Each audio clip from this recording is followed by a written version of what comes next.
atong ibutang na natin mga pagalingon sa presensya sa Ginoo sa kanyang mag-aapo.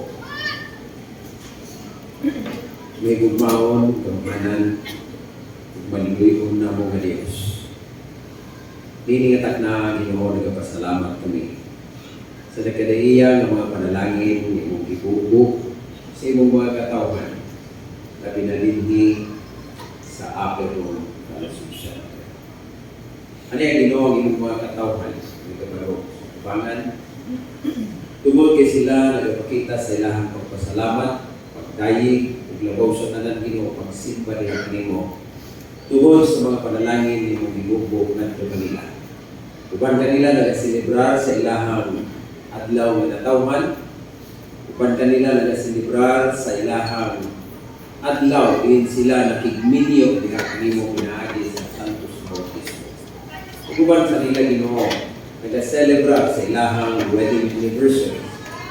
Uban kanila nagahatag sa pagpasalamat sa pagluwas nimo kanila sa mga katalagman o nagapasalamat sa mga panalangin nga mong gibuko ngadto kanila. So dili na Ginoo kami nagaampo. Ako nagaampo dawata Ginoo ilang pagdidikal sa ilahang mga pagalingon, sa ilahang mga pagpasalamat o dawata Ginoo ang ilahang mga halad diha kanimo sa ilahang mga kinabuhi. Ini nga nagaampo ako dugangi pag-iyak gayon Ginoo ang imong panalangin nga imong ibuko sa ilahang mga kinabuhi.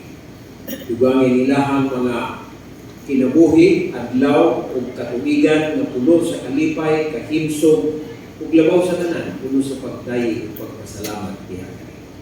Ihatag kadto kanila Ginoo ang ilahang pagkinahanglan matag-adlaw. Dili lamang material, apan labaw sa tanan Ginoo. Ihatag kadto kanila ang espiritual nga pagkinahanglan kadasig sa pag-ilagad diha kanimo. Kay handom namo nga sa imong pagbalik kami tanan kabinanini nga mga kinsunan karon nga nagatibbo makauban na mo niya sugat kanimo diha sa mga panganuan. Salamat Ginoo sa pagtubag sa imong pagampo, inubanan sa imong pagpanalangin. Ini nga mo mga kinsunan nga nagaselebrar sa ngalan ni Ginoo Jesus.